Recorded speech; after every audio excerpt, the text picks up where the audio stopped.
Well, good afternoon, everyone. Thank you so much for joining us today for our Career Talks online webinar session. Today, we're going to be talking all about job search techniques on LinkedIn. This is part of a sort of a two-part series for Career Talks. We did the first session in November, and that was all about optimizing your LinkedIn profile. So today, we're really excited to be sort of hosting the second portion of this, which is more of those job search techniques. So my name is Natasha Rigo. I'm the Young Alumni Coordinator with the Alumni Office here at UNB. And we're so excited to have you all here today. And of course, so excited to welcome back Shelly Elslinger to provide us with this LinkedIn content. So before we get started today, I just want to give you a bit of housekeeping items. If you're not familiar, we are in webinar format today, which means that we can't see you or hear you. But at any point in this conversation, if you have questions for Shelly, please feel free to drop them in the Q&A box at the bottom of your screen. And we're going to get to these at the end of the presentation in a Q&A period. So we'll touch on any questions that were pre-submitted by our registrants and any that we get live today. And if you're not familiar with Career Talks, we do host a variety of different sessions like the one that I mentioned in November. You can find a listing of all these recordings on our website. I'll put the link in the chat in case you want to take a look. But we have different sessions on resumes and interviewing, on job search, and of course on LinkedIn. And today's session will also be added to that listing as well in a couple of days. So keep an eye out on that because it's some really great content as you kind of look ahead to your profession and your job search after UNB, or if you're a new grad, you might already be out there in the professional world. So with all that being said, it's my great pleasure to reintroduce you to Shelly Elslinger today. Shelly graduated from UNB's Faculty of Arts in 1989, and she's now a globally recognized LinkedIn trainer and the president of LinkedIn Express. So she coaches a variety of different leaders, executives, organizations, and groups on really how to maximize their professional branding and their social influence online. So Shelly is a certified coach and a member of the International Coach Federation and Career Professionals of Canada. She's recognized as a woman you need to know by the National Women's Speakers Association. She's a woman of achievement, a Forbes writer, a LinkedIn presenter, so many other amazing things. And we're so excited to have her here back with us again today. So Shelly, welcome. And I'm going to hand the floor over to you. Hey, thank you. Okay. Going to share my screen.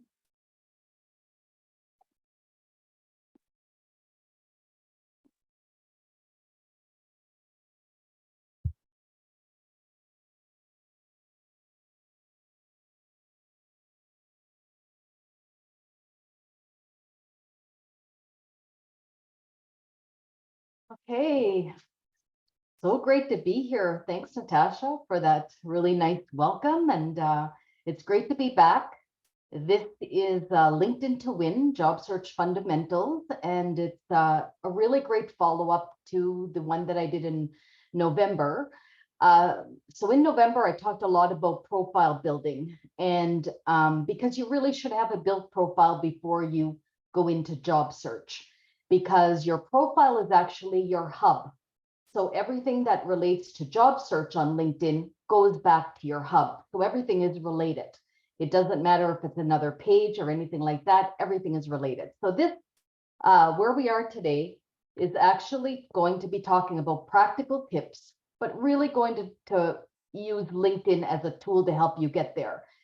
LinkedIn is no longer optional. It's really expected by employers, whether it's just to take a look and vet your profile, or whether they really want to get to know a holistic version of you, or whether they're actually going to see if you're the type of person that would, fit into the culture of their organization. Maybe how you would be at the water cooler, and if you'd be the kind of person that people would want to hang out with. It's also a great way for them to go beyond your work experience and your education. I mean, a resume has one job, and that's really to outline three things, your professional experience, your education, and your skill set. But LinkedIn can actually help them to find out more about your personality and other things that can actually matter. So just a few stats. Yesterday, about yesterday, I got the word that there's now 900 million members active members on LinkedIn in 200 countries and territories worldwide. So these are some stats that you may want to know because they'll make you think just how like impactful LinkedIn is and how powerful it is. So at any given time, there's 55 million companies present on LinkedIn, 61 million at the senior level, and 40 million are in decision-making positions. 96% of recruiters use LinkedIn to vet candidates, and over 17 million users are in Canada. IT and finance are the largest industries on LinkedIn, no real surprise there. And LinkedIn has 15 times more content impressions compared to traditional job postings. So people are like companies, employers, recruiters are really using LinkedIn. And that's why they have what is called LinkedIn Recruiter that I'm going to talk more about as we go on in the presentation. And 67% of recruiters say LinkedIn offers the highest quality of candidates. This was on JobBit in 2020, and I know the number has even gone up since then. So the most important thing about LinkedIn is, number one, knowing what it is. So LinkedIn is a networking site. When it was built in 2011, the whole point was that LinkedIn was to help professionals advance other professionals. So the whole idea is that everybody that goes on LinkedIn is on there in a professional way, but also to help others advance. Because that's really what networkers do. Really great networkers don't always think about themselves, but they think how they can help other people. And because of that, a lot of goodness and a lot of help comes back to them. So the other thing that's important is your mindset. So here's just a little example of a mindset to get into when you get on LinkedIn. I hope to own my own cookie shop. I'm looking for a job at a cookie company. I have 3 years of experience making cookies, and my top skills are cookie production, social perspectiveness, customer service, and sales. And here are 3 recommendations from former cookie colleagues. I share this whatever presentation I am doing, whether it's job search or profile building, it doesn't matter because mindset is so important to how you're going to advance and navigate and actually enjoy and take advantage of the LinkedIn platform. So your LinkedIn story, I'm not going to spend a lot of time on this, but I do want to say how important it is because it is the hub.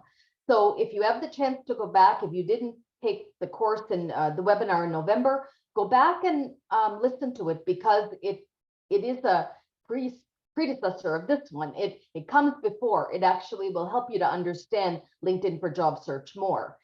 But LinkedIn is different than your resume. So as I said, your resume has its own job and LinkedIn has its own job. So if your LinkedIn profile or your LinkedIn story is a cut and paste of your resume, you know that you're doing it wrong, or you know that you're not taking full advantage of what LinkedIn has to offer. So your LinkedIn story, that I like to call it that, I don't really call it a profile too often, but I do say profile just because that's what people associate LinkedIn with. But this is about speaking to all employers, all potential employers. And remember, I'm thinking of job search. It's network driven. So networking is what drives everything you do on LinkedIn. It's based on storytelling. So not only are you talking about your professional work experience, but you're talking about things that go beyond that. So think about your title, any titles that you've had, and who that person is behind the title. Because on LinkedIn, it's just like a regular face-to-face networking session. It's who you get to know and how much you want to connect with that person after you meet them for the first time.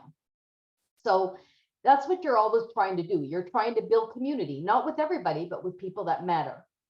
So it shows your personality and key information for cultural fit. And cultural fit is really, really important. It's actually something that employers look for just as much as they look for skills and qualifications, because they want retention. They want to keep those candidates that they feel fit into the role and into the culture of their company. It allows other professionals, employers to interact, learn, and contact you. And it contains recommendations and endorsements for credibility and also for social recognition. It's in real time, it's 24/7, and offers a space for engagement. And it's worldwide, so you can basically network anywhere. On my right, you'll see a picture of a candidate, Right Candidate. This is actually a profile that I made. So I made this profile and I change it to whatever student group that I'm working with.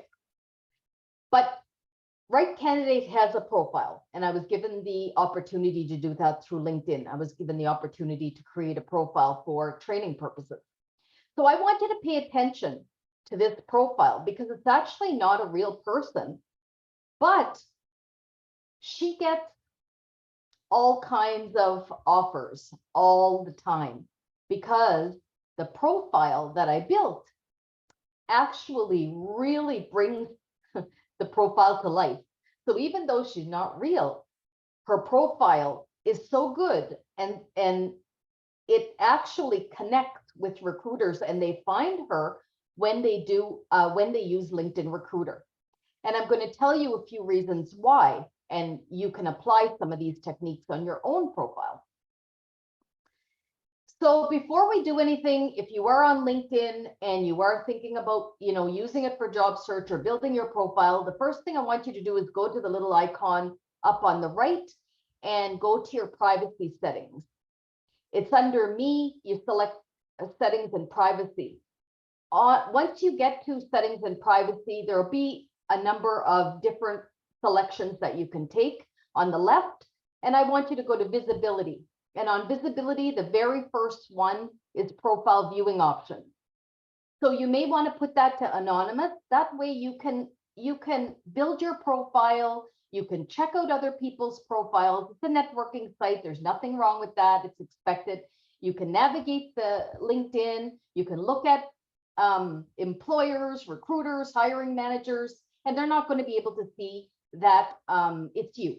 So it just gives you a little bit of freedom while you're building your profile, but also while you're navigating the system. Then when it's time to change it back, you just go back to the same place, you put it on your name, and it'll take 24 hours to go back to you. So it's like being a CSI agent, which I really love. You be a CSI on LinkedIn and you can do a lot. So basically, this is what I went over in November, the importance of these sections to build your profile. So if you go back, you can take a look, but in this way, I'm looking at it for job search too. So your location, your industry, your visuals, a way to be contacted, functional words, your branding statement or tagline, your about section, your experience, aligned skills section, recommendations and activity. So those are really important. And I'm talking about why it's important, not only for your profile, but for recruiters to be able to find you. So think like a recruiter. So here's Right Candidate profile. And putting that together meant that I had to think what a recruiter would want in a profile. So Right Candidate is in marketing, retail, mainly she wants to be in retail. So what did she do? She created a profile that's going to speak to employers. What do they want to see? They want to see experience, they want to see skills, they want to see qualifications, they want to see keywords. They want to see things that differentiate you from other potential candidates. They want to see a bit of your personality, and they want to see that you have connections, because this is a networking site. So the more connections that you have, the more beneficial you can be to even a recruiter or to an employer, because you might actually have connections that are connected to them. So if you're already mingling and in that kind of like community that they already know about it, psychologically, that can help place you when it comes to actually wanting to know more about you. So we did the banner, the background banner, a way to show that there's some bilingualism in there. And on the right-hand side, it shows a unique value proposition. what is being offered. So you can use canva.com. I'm sure many of you know Canva. Canva is a great way, and even the free version will help you to actually do a LinkedIn banner that's going to work for you. And they already have LinkedIn banners that you can edit and change, but the pixels are already there. So it's already set. Then you just have to upload it. But let's take a look at why this, we call this the top fold, why it's working for right candidate. So the banner is created in a way to show what you have to offer. Some text is added along with the visuals to really connect with that unique value proposition. A profile picture is really important, and it's important that there's no distractions, that it's focused on you and it's front facing. Your tagline is the first part of the algorithm, and this is not where you put looking for a job or unemployed or wanting a new opportunity. This is where you come out as confident, and again, it's like your 30-second pitch. Nobody is going to, no employer is going to search looking for an opportunity or unemployed. They are going to be searching and using functional words. So you want to make sure that all your 220 characters use functional words and speak to your 30-second pitch. And also it's a good idea to put in your location, because when they are doing it, when they are using LinkedIn Recruiter, location can be important for some people, especially when it's in-house, when the job is in-house or even hybrid. They are going to be looking at the location. So it's good to put that in. And all that can be found under contact information, and you can change it at any time. And it's good to put in your university under your education section, because they will search for a particular university that they have a connection with or a partnership with. So here it is. We changed right candidate to UNB. Okay, so I just want to show you that because her profile is working, even though it's not even a real profile, I use it as training because she gets constant offerings that I have to address, but she gets constant offerings for really good jobs. And these are 4 examples of jobs that were hiring managers reached out to her and actually laid it out to her to kind of get to know her more. And that was because when they used LinkedIn Recruiter, her profile popped up and they were able to take a look at it. They were interested and able to reach out. Now, I was able to let them know it's training purposes. Can I still showcase this? And it was not an issue. So, but I just wanted to show you that a really good profile is powerful, so that your profile and job search and LinkedIn Recruiter all work together. So LinkedIn Recruiter it adds for a recruiter or hiring manager. It's a special software that goes on top of their regular LinkedIn profile. And the reason LinkedIn Recruiter is so amazing for them is because they can really search out skill and keywords. They can put the qualifications in and know right off whether you're going to fit the role or not. For example, if the role requires travel and you're not open to that, then they can reject your candidature.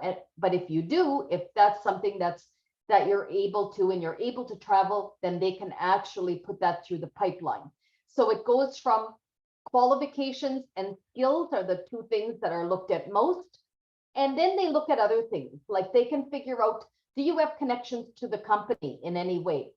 How many connections you have of people that may be even working there or have some connection there. They can see if there's a centralized communication so that they can communicate through LinkedIn Recruiter with any candidates that they want to connect with. It's data driven, so that's really important for them when it comes to decision making. It's in real time. Information is coming almost on a minute by minute basis into LinkedIn Recruiter once the job posting goes up. It's accessible. They can see any public profiles and you will not know that they see them. And they can spotlight certain words. So for example, if UNB is a key school that they want to recruit from, they can put UNB, and that will actually help them to target candidates at UNB, and it'll come into a separate folder for UNB candidates. So it's a really strong and effective method for recruiters to use, and very popular. So how can you, up the way that you're found on LinkedIn? How can you up your chances of being found? So have a really built profile, use all the allotted space available. So for example, if you have 2,600 characters for your about section, use that, make it come to life. In this case on LinkedIn, more is more, not less is more. Make sure the 4 key sections of the LinkedIn algorithm are optimized: your tagline, your about section, experience, and skills. So what you use for your job titles is really important. So you'll notice that most job titles will fit really, really well into the job title section, but it'll offer you even more. So if, for example, your job was project manager or something like that, or social media manager, you could actually even develop that further by putting in keywords that may help, that may show the department you worked in, or a specific area, or if there was something else that added to that job title that you want them to know about. Use specific relatable words or keywords when you are, for every section of your LinkedIn profile. Those keywords have to be intertwined, especially in those 4 areas. And it works the same way for LinkedIn Recruiter. Show measurable outcomes. Numbers are always important to recruiters. They're looking for that. They're looking for outcomes. Even on your resume today, outcomes are important. Add your location. Use the right visuals, and customize your URL. If right now it has a bunch, random numbers or letters at the bottom, customize it, because for LinkedIn Recruiter, it actually helps you to be found when it's customized. Complete all your educational information and have connections. Continually be building your connections, and I'll talk a little bit about that later. So as I mentioned, LinkedIn is a networking tool, and you always have to keep that in mind, because networking is powerful and building community is powerful. And the more that you build community on LinkedIn, the more popular you are within LinkedIn, because it is a networking tool. So networkers have to be constantly building their community. It's not something you do overnight. It's just anytime that you are at a networking event, take those potential relationships and bring them online as well, so that, anybody that you meet offline, bring them online. And if you're in that situation where you're actually working with a recruiter comes to your school, and ask them, do you mind being connected with hiring manager? Do you mind me connecting with you on LinkedIn? Because it's really important with hiring managers that you get the okay. It's really important that you have that, and that way you can establish a connection note with them. And because not all of them want to connect with people, but they can still see your profile. But some do. So have that conversation if you meet anybody in person, and take those relationships online. So let's just do an example here, how powerful networking is and why it can be important to you. So we have right candidate in the middle, and she's connected to a lot of people. And one of those people is Rob. And Rob is connected to somebody that right candidate wants to know. And so how can, Rob be a player? Because Rob is right candidate's first connection, and Rob is connected to Dan.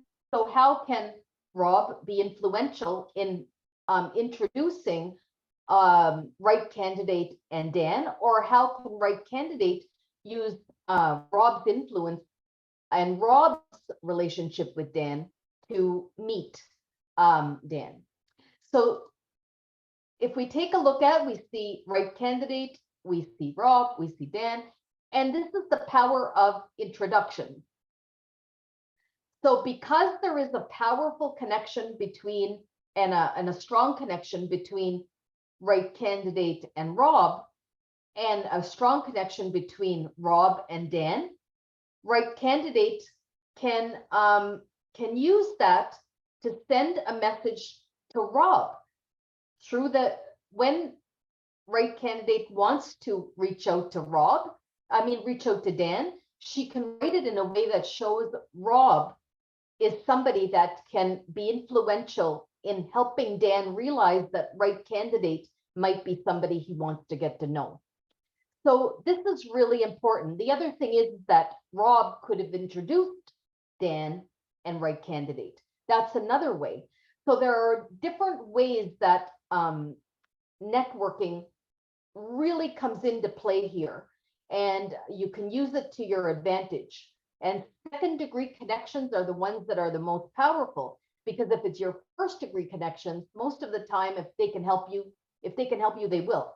But you don't know who they're connected to. It's the power of networking. And on LinkedIn, we have 3 levels of connections: first level, second level, third level. But the second level connections are the most powerful. So I have a few little did you knows that come in here, but did you know LinkedIn members are 9 times more likely to get hired when referred to or introduced by someone else? And that's the same as in, face-to-face interactions too. Networking is something that is powerful, whether it's online or offline, because if somebody has something good to say about you, or somebody can say what your skills are and what the experience was, maybe working with you or going to school and being working on a project with you, that's its weight in gold. So building your connections and community online can be powerful for you. The second thing is the power of existing connections. So I went to look at a job, and the job is merchandising store associate at Walmart. So what I look for is myself. What does that look like? So I have 9 connections that could potentially introduce me to somebody that may be looking to fulfill this job. I also have 73 school alumni. That could be from both UNB and Concordia, because those 2 are the universities that I attended. So I can just click on either one of those, and I can automatically see anybody who's connected to me and also connected to Walmart Canada. So this is powerful, and LinkedIn will always show you who you know that could be influential and could help you. Now, the most important thing is that we do connect with a lot of people on LinkedIn that we may not necessarily know well. That's another caveat. Anytime you're asking somebody to refer you, make sure that you know that candidate well. So if you take a look on the right side, I did kind of a search, and I know 3 people out of a number of people, and there were more than that, but there were only 3 people with the arrows that I would feel comfortable enough to reach out. And so that's really important, because it's who you know, but it's then who you know well enough that could even potentially make an introduction. And it also depends on the role that they're in as well. And then there's the power of new connections. So I mentioned that a little bit earlier about the power of 2, the power of second.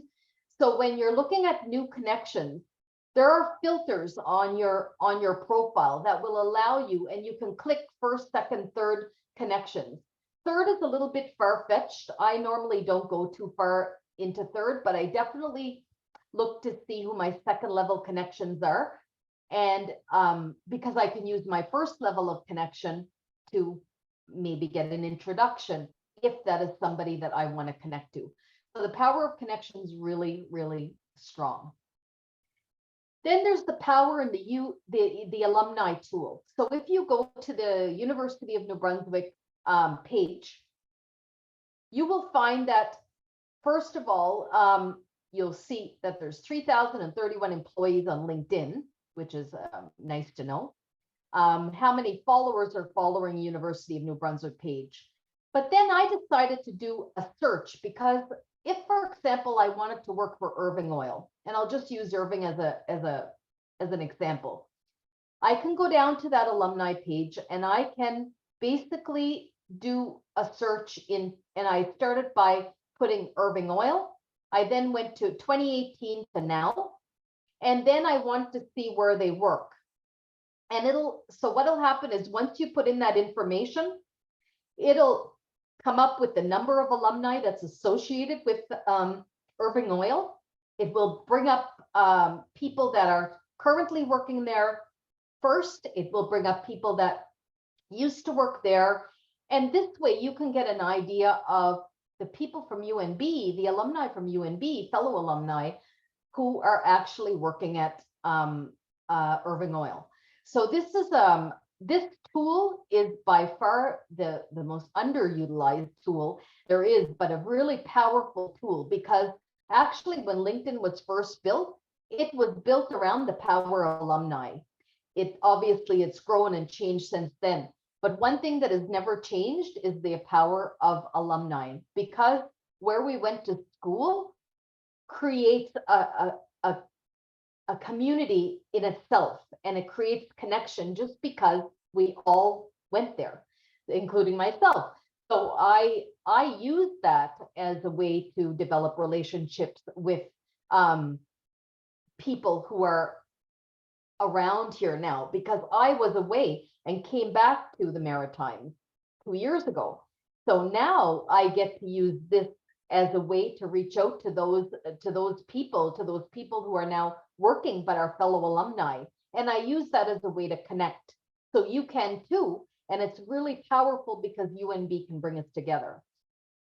And it gives you some really great stats, and you can do these, if there's a company you're interested in, you can kind of search, and sometimes you don't even have to, you can just put in the year, and you don't even have to be specific in where you want to search, and it'll come up with just the people in that year. But sometimes it can be a little bit, a big number. So you want to limit it, and you want to be as precise as you can, because that will offer you, 311 alumni is not bad to go through. It's manageable. So the more limitations you put on, or filters you go through when you're on a page like UNB, the more you'll have a targeted search. There's also what we call Boolean search strings. So not all employers use LinkedIn Jobs. Sometimes they use their personal profiles to say we're hiring. And so when you're on LinkedIn, you have to think outside the box and sometimes not just go to the LinkedIn Jobs. Because when you think outside of the box, you end up meeting more people. You end up finding out who the hiring managers are, and you end up finding more opportunities that could relate. So I did a Boolean string in the search. I put hiring and summer and New Brunswick. So I had three bits of information that I wanted to put together. And two things came up that were interesting. One was we're hiring at Moosehead Breweries, and it shows you who the hiring person is, David Meisner, and who they're hiring, and it'll show you what he's hiring for. So because David is using his own profile, there's a good chance David is interested in getting to know people that could fit that kind of, or could be interested in that role and fit skills and qualifications he's looking for. The other one that came up was Daniel Doucet, and all he says on his in his tagline is we're hiring, so it came up. But then if you look closely enough at his background photo, you'll see that it's RBC. So he's hiring for a variety of different positions, and it actually shows who your mutual connections are. And I have some really strong connections to Daniel, and that could pop up for you as well. So Boolean searches just allow you to kind of use the search. An advanced search allows you to come up with some information that can be really handy when it comes to jobs. Okay. Be strategic and always be professional. Reach out. So these are really important. When you reach out to connections, have something in common, like alumni is a perfect example. Who has a job or works at a company that interests you? Who may be able to refer or introduce you?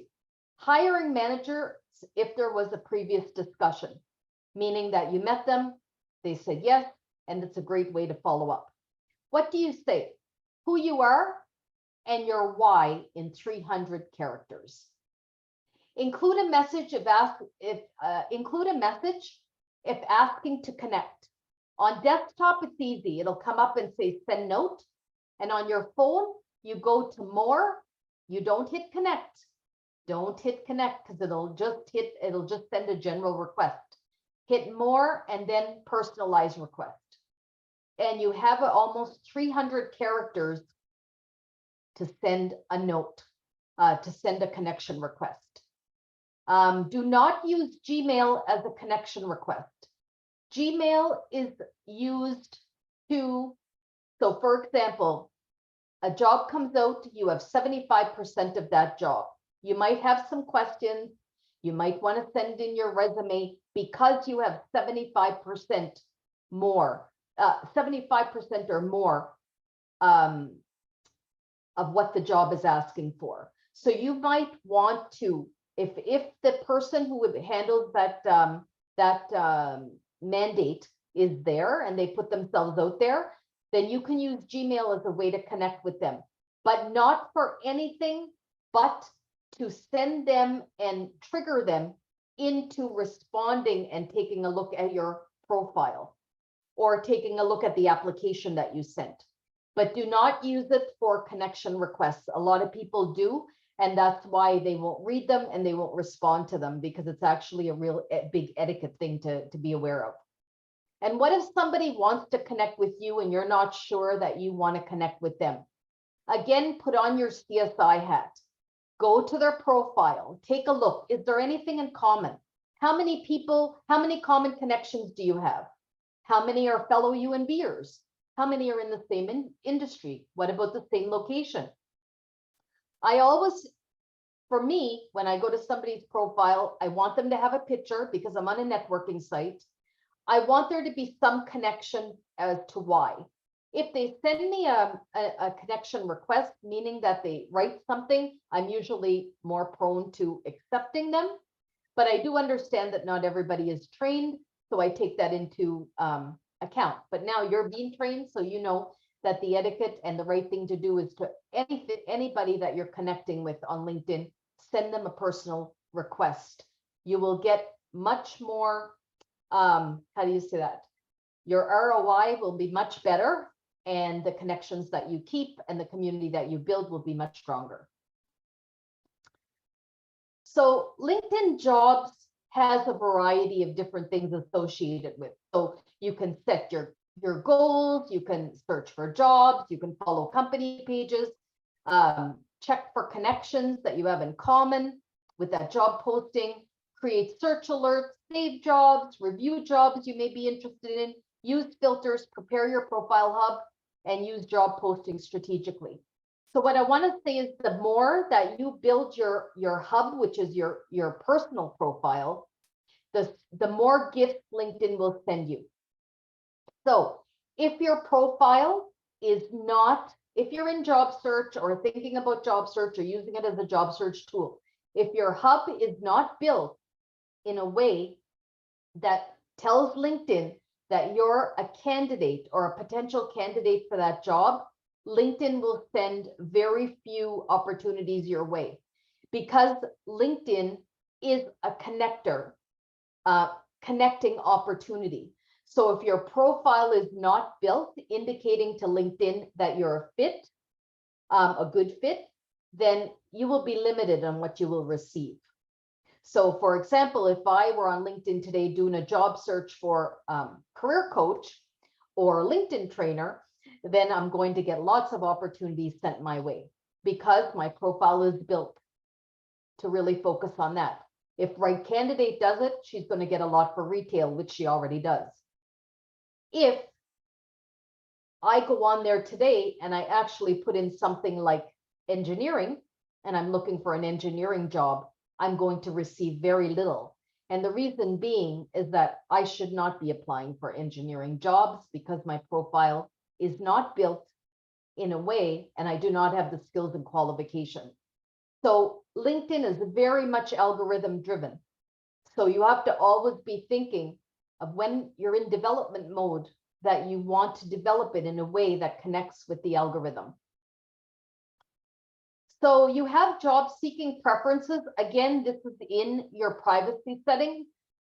Make sure you do that. You go in, instead of visibility this time, it's under data privacy, and you scroll down, you'll see job seeking preferences. This is where you can put settings. This is where you can say that you want to share your profile if you apply for a job on LinkedIn. This is where you can signal your interest to recruiters at companies you've created job alerts for. And this is where you can store your documents privately. Like, for example, if you have a resume and you apply to a job, you can keep that resume or you can update it at any time. That way, if you apply for a job, your information is already there. The other thing that you can do is review job preferences. So when you go to your top fold on your hub, on your profile, right below where your location is, LinkedIn will pop up and it'll say open to. And this is where you click on open to, and you'll see on the left here on the slide, open to. What are you open to? And then I just did it to show you an example. But what are you open to? It will ask you different job titles, different workplaces, different job locations if it's a remote, if you're open to remote work, and a start date. Now, this is only seen by recruiters. So it's private to you. You will see it when you're on your profile, but nobody else can see it. Anything related to jobs is private. It's not, unless you put it out there on your own public profile, but anything that's built in that's related to jobs is internal. So here's an example. I wanted to show you this of an account manager. So when I go to LinkedIn jobs on my dashboard, I put in marketing and I put in Fredericton, New Brunswick, and I did a search. And then I did some filters. So I put in past month. So anything that came in the past month. For experience level, I used 3. I think it was intern, entry level, and associate level. I only put full-time. And then for, I put on-site, remote, and in-person. I clicked all 3. And then I put 40 kilometers outside of Fredericton. So those are the filters that I used. And then what popped up as a result is the examples on the side. Now, because I work a lot with students and I work a lot with higher education, I will get more than the average person for different jobs because I'm always on different websites and different searching for different jobs. But for the most part, I'm still limited in what I'm getting because I'm not from taking it from my profile. I'm not the best account manager that's out there. I don't even have probably 75% that would make up what the account manager needs. But this example came up and I wanted to show it to you because I have, so what this information gives to me is it tells me it's the associate level, it's a remote position, there's 187 applicants, it was posted 3 days ago, it tells me the size, it tells me how many connections I have if I want to reach out. I have 19 school alumni and I have 4 connections. And it also, here is where I was talking. Now, this is I have premium. So premium means that I have 500 connections and I'm using it every day. So I'm using it, or not necessarily every day, but I'm actively using it. So, you know, when you decide on whether you want to invest money in LinkedIn, you got to think about how much you can offer other people for it to be worth your while, and also how much you're going to be using it. But it does have its own share of rewards. Like, you know, if you have the the right amount of skills and qualifications. It'll put you higher into the process. But I also want you to know that the free version is still takes in all of those things that I talked about into account. So you're still going to get there if your profile matters. It just means speeding it up a little bit. But again, you have to be using it and you have to be active on LinkedIn in order for the premium to benefit you. But the great thing about this is that I can see the hiring team. I can see who's responsible for this mandate. And again, if I really was a good applicant for account manager, I could actually message if I had over 75% of what they were looking for. So did you know candidates who have 5 or more relevant skills listed are contacted 31 times more by employers or recruiters? That's why the job, when you go to different, sometimes it's good to compare different job ads.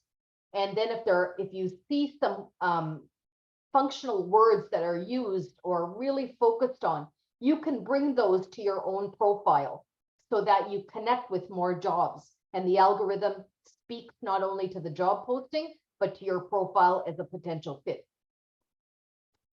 So scope out keywords. This is the really important when it comes to using the LinkedIn jobs. Know what words are going to work for you and put them on your own profile, not only on your skills section, but incorporate them into those sections that are really attached to the algorithm.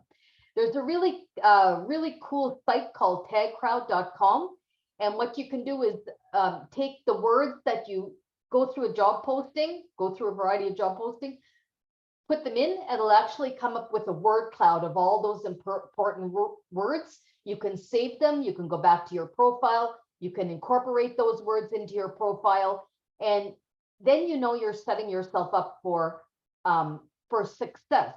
There's no guarantee that you're going to get a job. But the thing about LinkedIn is that you want to be, if there are jobs out there that you qualify for, you want to make sure that your profile is being seen. You want to see that your profile is being able to be found.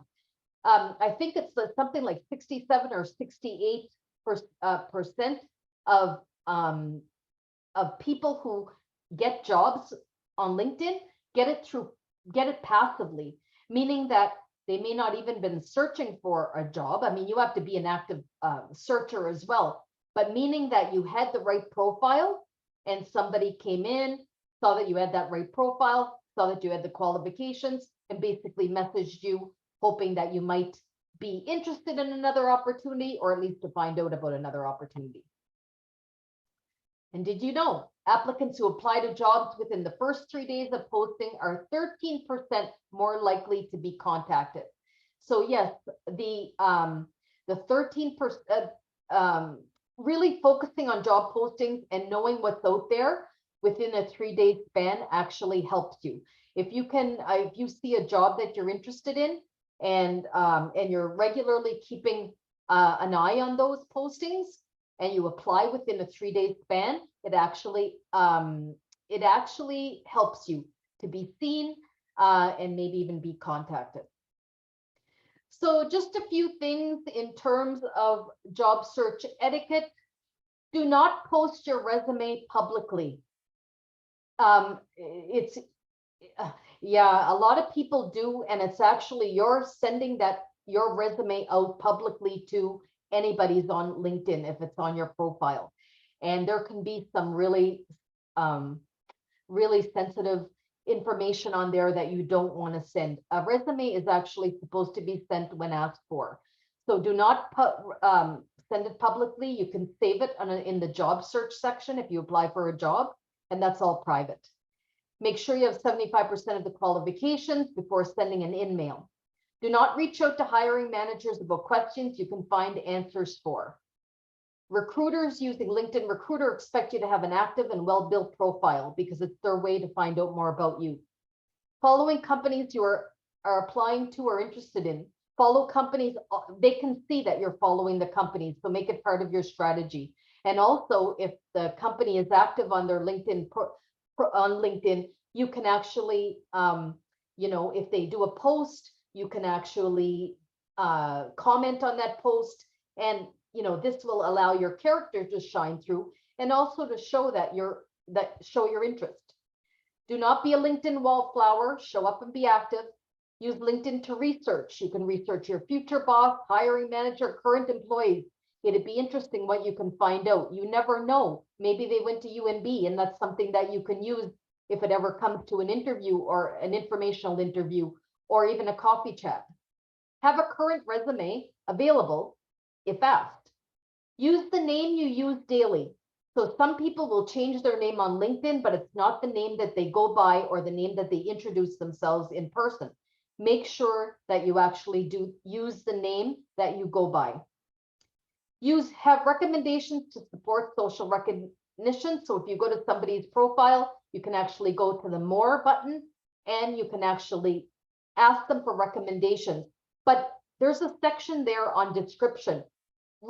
This is just another little tip, but write down exactly what you want them to say so that the recommendation is supporting your profile and your goals. Use visuals that work for you and make sure that they also work for the recruiter. This is networking. So again, it's not all about you. So you may like a certain picture, but ask yourself, is that visual that you're using, is it going to work on the employer side? Hone your CSI skills. If it seems too good to be true, it probably is. So if, LinkedIn does a really good job at vetting job postings, but if something happens and something doesn't seem like it's normal, then it probably isn't. You can report it, you can ask about it. There's a LinkedIn help available, and they can look into it. And if anybody is ever asking you for money on any LinkedIn posting, avoid it, because it's probably not a real posting. Nobody should be asking you for money to buy a computer or to buy you anything else. And if they are asking you and you happen to come across from that, report it. You can be active on LinkedIn and you can help so that other people don't face that. LinkedIn is a social media website. It's the only professional social media website, but you still have to proceed with caution and care, just like any social media site. It's so important just to realize what you're putting out there and realize what other people are putting out there. It's something that is important in terms of job search. LinkedIn employers and recruiters expect it, but just always, whatever you do, don't rush. Have patience and make sure that it's working for you and not against you. And with that, we can go right into questions and answers. Awesome. Well, thank you so much, Shelley. That was amazing. I always find so much value and great tidbits to take back into my own LinkedIn profile. And I really appreciated you talking about the power of connecting with other UNB alumni. That's something that I always try to push to our students and our young alumni. So yeah, I thought that was great how you showed an example of where you can see how many alumni are working for a particular company. That's a really great tip. So we have a few minutes left for questions. So why don't we jump right in? We had a question come in live from Juliet, and I thought this might be a good place to start. So she's asking how long you should keep job experiences on your profile. And she gives an example. If you're starting off your career, how long should you keep university work experience, like a teaching assistant position, on your profile? So you only want to go back about no more than 10, 15 years. So the thing is that, well, there's two ways to look at it. You don't want to go back further than 10 or 15 years on anything, but you also want to start, you should always have 3 positions. So even if they were part-time positions or school positions, you always want to have 3. It helps with the algorithm. But once you start adding new positions, new positions that you graduated, or you had a summer position that is more meaningful and related to your field, you can start getting rid of those positions if they no longer serve you. Because eventually what's going to happen is you're going to want to have a profile that really speaks to your unique value proposition. When you first start out, it doesn't have to be like that, but eventually it will be like that. So every year you're working on your profile and you're going to see that every year it gets a little bit more defined.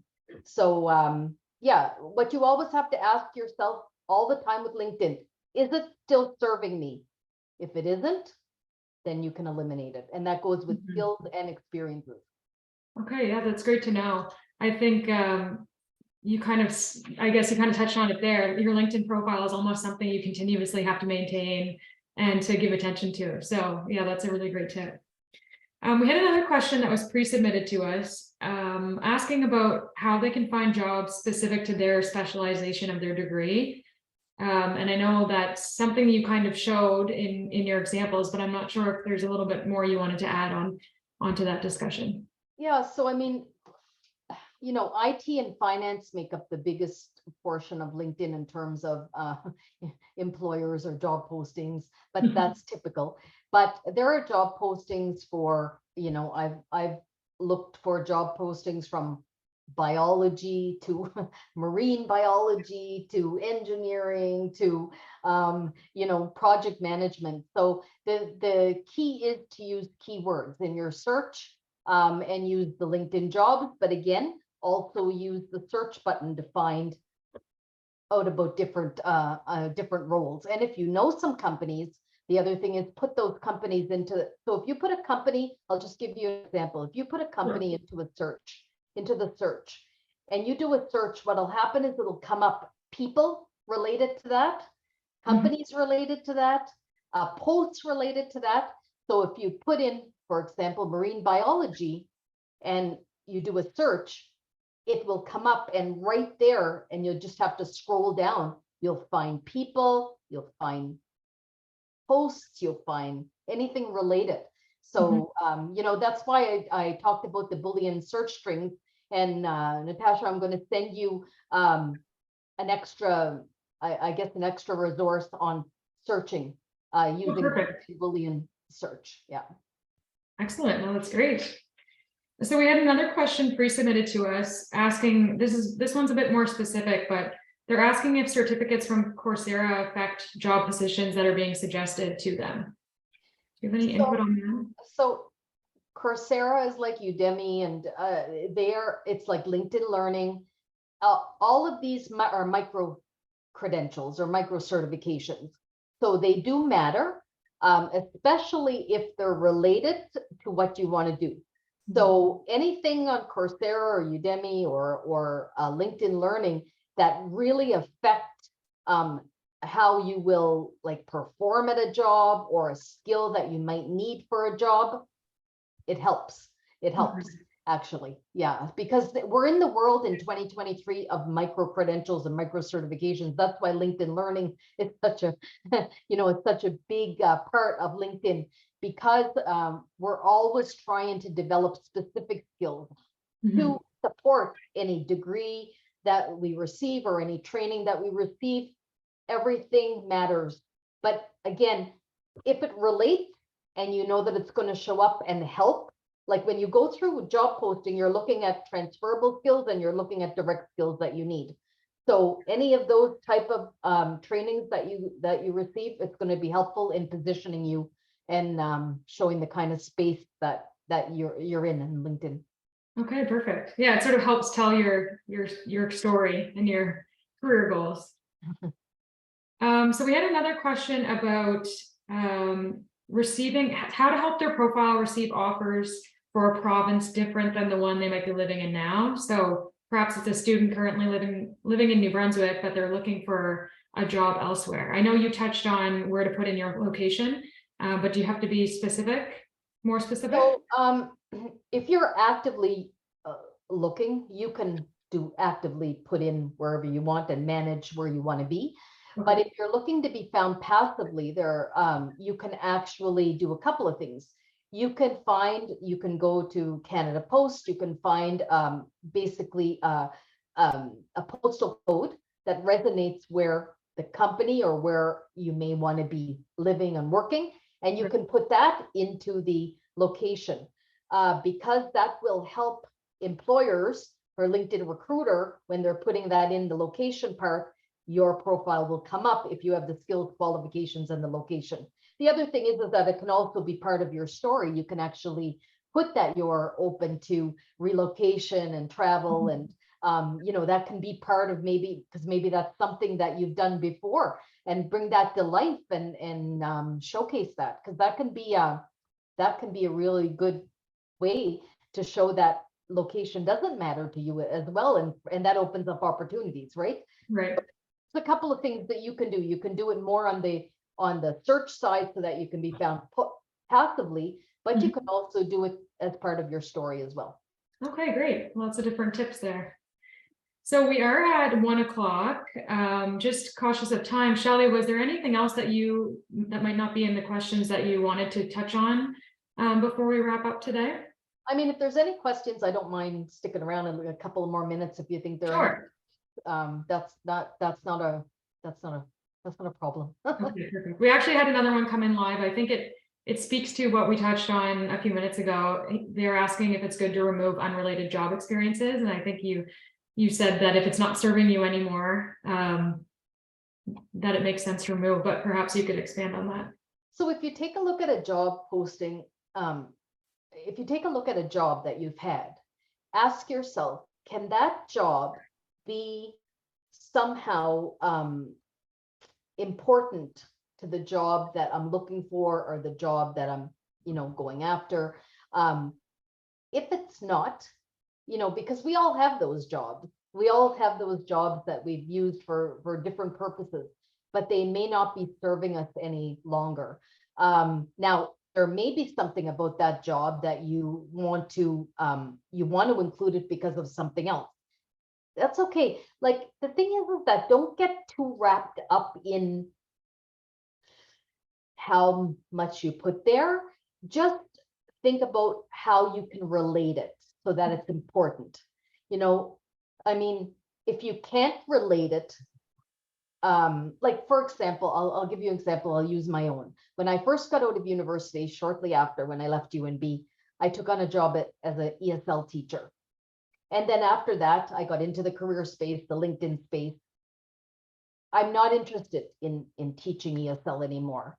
Right. I went back to my profile and I made sure that everything that was related to ESL, even my skills, were not there, because I don't want my profile to be skewed and sent out for those type of opportunities.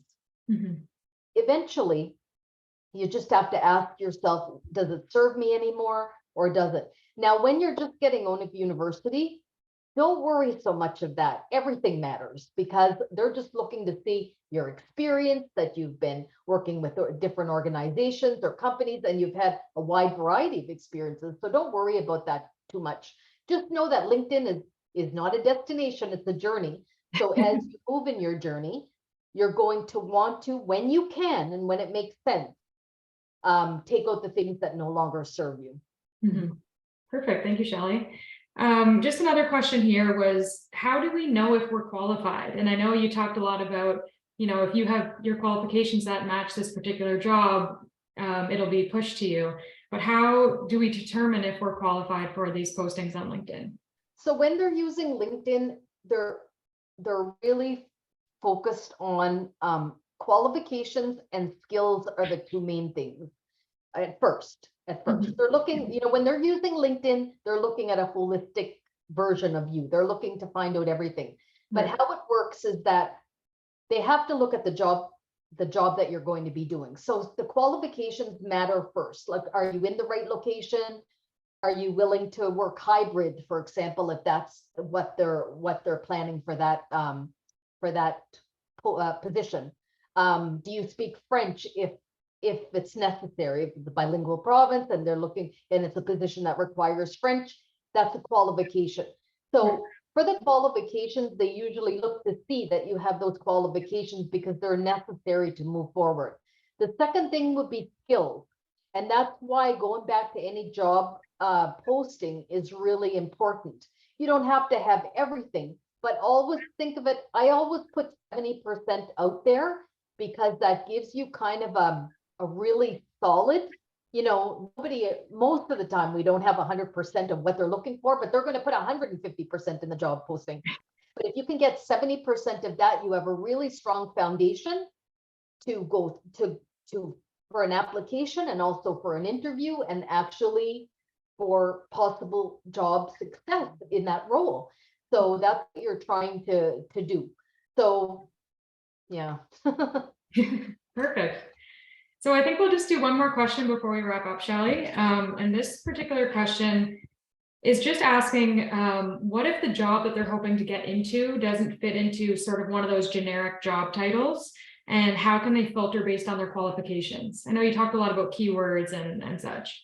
So I talk a lot about this actually, because don't focus too much on titles, focus on keywords actually, because if I take a look at, for example, human resources, we can be generalist, talent Right. acquisition, talent management, human resources, HR. There can be a wide variety of different possibilities. But if you're not looking to fit into necessarily like a title that you want to go after, put in some keywords that you're looking to develop. So and that way, all kinds of opportunities will come your way. And that way you'll be able to sift through those opportunities and see what actually sticks out for you. Because if you go and if you search only for a title, that's what you're going to get back. And you're going to often even miss out on a lot of opportunities. You have to really treat it like Google, and you have to become a really amazing searcher and researcher, you know. So I always focus on keywords, because if the keywords fit, you're going to get those traditional job postings, but you're also going to get other job postings that might not fit that traditional realm and may actually speak to you at a different level. Mm-hmm. Yeah, that's really great to know, because I think it is, a lot of people's minds might first go to those sort of traditional or typical job titles, but yeah, I'll give you an example. for sure. Data, you know, data is a searchable word. Everybody wants data specialists, you know. Mhm. So if you want to work with data, but you're not quite sure all of the opportunities out there, just put in data as one of those searches, and you'll be surprised what comes up there. Okay. But, yeah, if there's one tip, that's really one tip that I can offer. It's a big one. Awesome. Well, thank you so much, Shelley. This has been great as always. I'm so appreciative for your time and your expertise. It's been really nice to have these two sessions sort of complement each other. And I know I took home a lot of tips and tricks, so I'm sure that our attendees did too. So just a big thank you to you, Shelley. Well, thanks, Natasha. Thanks to everyone, and happy LinkedIn job searching. And thank you, like Shelley said, to everyone who's attended today. Just a reminder, if you did want to look at our other Career Talks recordings, you can visit umb.ca/alumni/career talks. We have the session from November that we talked about on there. This session will also be added in a couple of days, and we have lots of different topics as well that you can explore. So thank you again, and we hope to see you next time. See you, everyone. Thank you. Bye, everyone.